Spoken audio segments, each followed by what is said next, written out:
తెలంగాణ రాష్ట్రంలో నివసిస్తున్న జనాభా 4 కోట్ల జనం. అదేవిధంగా భారతదేశంలో 135 కోట్ల జనాభా నివసిస్తున్న మన పెద్ద దేశంలో పోషక విలువలున్న ఆహారానికి, అదేవిధంగా ప్రతిరోజు మనం నిత్యానికి తీసుకోవాల్సిన 325 గ్రాముల కూరగాయలు కానీ 100 గ్రాముల పండ్లు కానీ తాజాగా ఉండాలి అని అంటే మనం ఖచ్చితంగా ఎవరి డాబా పైన వారు, ఎవరి ఇంటి స్థలంలో వారు కొన్ని మొక్కలు అవసరమైన మేరకు పెంచుకోక తప్పదు.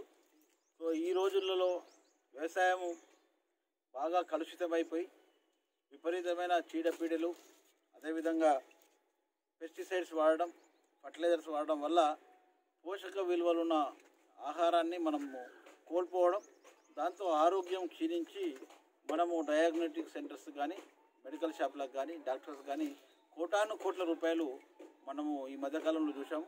మనం సంపాదించిన దాంట్లో 50 నుంచి 60% ఆదాయం మనం ప్రతి నెల సంపాదించిన దాంట్లో కుటుంబంలో ఎవరో ఒకరికి ఆరోగ్య రీత్యా మనం స్పెండ్ చేయాల్సి వస్తుంది. అతి కష్టంగా డబ్బు సంపాదించుకున్న దాన్ని ఆరోగ్యం మీద మనం వెచ్చించడం అనేది చాలా బాధాకరమైన విషయం.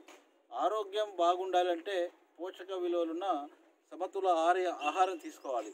ముఖ్యంగా వరి కానీ, గోధుమలు కానీ పెద్ద తక్కువ ఇబ్బంది ఉంటుంది, కానీ ఎక్కువగా ఇబ్బంది ఉండేది కూరగాయల మీద అవశేషాలు ఎక్కువ, పెస్టిసైడ్స్ బాగా వాడతాం.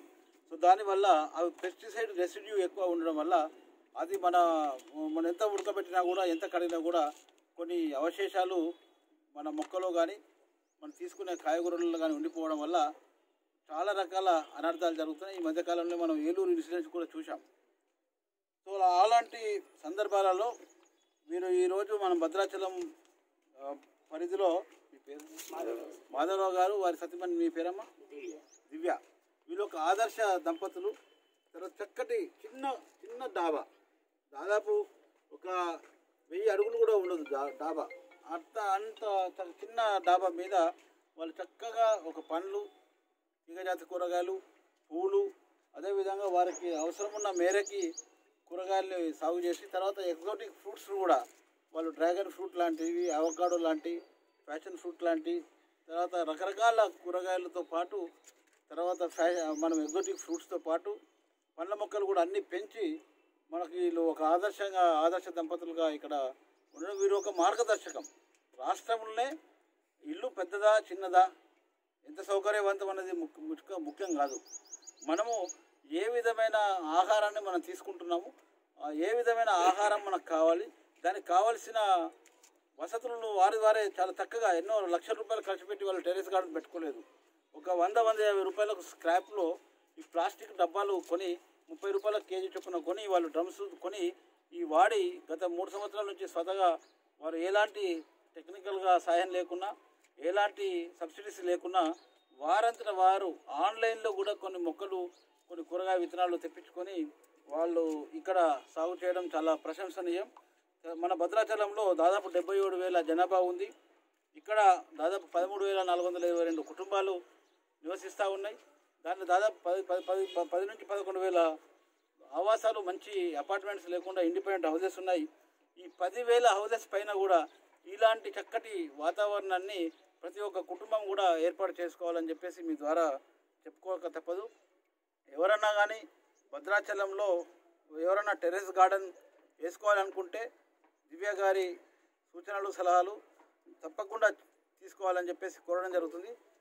ఈ చాలా చక్కటి కార్యక్రమాన్ని దివ్య గారు వారు చేసి, వారు అనుభవిస్తూ, తాజా కూరగాయలని, పండ్లను అనుభవిస్తూ ఎక్కువ మొత్తంలో వచ్చిన వాటిని పక్కన ఇళ్ళకు ఇవ్వడం వల్ల చాలా మనసు సంతోషంగా ఉందని చెప్పి వారు చెప్తా ఉన్నారు. వారు కంపోస్ట్ కూడా వారే తయారు చేసుకుంటున్నారు. ఇక్కడ కంపోస్ట్ కోకోపీటు, తర్వాత అదేవిధంగా వర్మీ కంపోస్టు, ఆమెనే కంపోస్ట్ తయారు చేసుకోవడం, తర్వాత నీళ్లు కూడా ఒక చుక్క కూడా నీళ్లు ఎక్కువ పట్టకుండా అవసరమైన మేరకే మగ్గుతోటి ప్రతి కుండీకి నీళ్లు పోసుకోవడం, దాదాపు ఒక 150 నుంచి 200 కుండీలు పెట్టుకోవడంతో పాటు మిగతా క్రీపర్స్ను కూడా వాళ్ళు పొట్ల, చెమ్మకాయ లాంటి పంటలను కూడా చక్కగా మనం చూసాము. చెమ్మకాయ ఇప్పుడు ఎక్కడ కూడా లేదు, వ్యాపార సరిలో లేదు, మనం వండుకొని తిందామంటే కూడా లేదు. ఫైబర్ ఎక్కువ ఉండే చెమ్మకాయలు ఈ రోజులలో చాలామంది వాడట్లేదు, దొరకక. సో ఇలాంటి చాలా ఆరోగ్యవంతమైన జంట. వీళ్ళు చాలా చక్కగా వాళ్ళే తాజా కూరగాయలు తింటున్నారు కాబట్టి ఎలాంటి రోగాలు లేవు వాళ్ళకి, ఎలాంటి డయాగ్నోస్టిక్ సెంటర్స్ పోలే, ఎలాంటి జబ్బులు లేవు. కాబట్టి ఇదే జంట ఆదర్శం అని చెప్పి అందరికి చెప్తా ఉన్నాను. రాష్ట్రంలో ఉన్న 4 కోట్ల జనాభాలో దాదాపు ఒక 2 కోట్ల ఆవాసాలు, 1500 ఒక 1.5 నుంచి 2 కోట్ల ఇండ్లు ఉన్నాయి.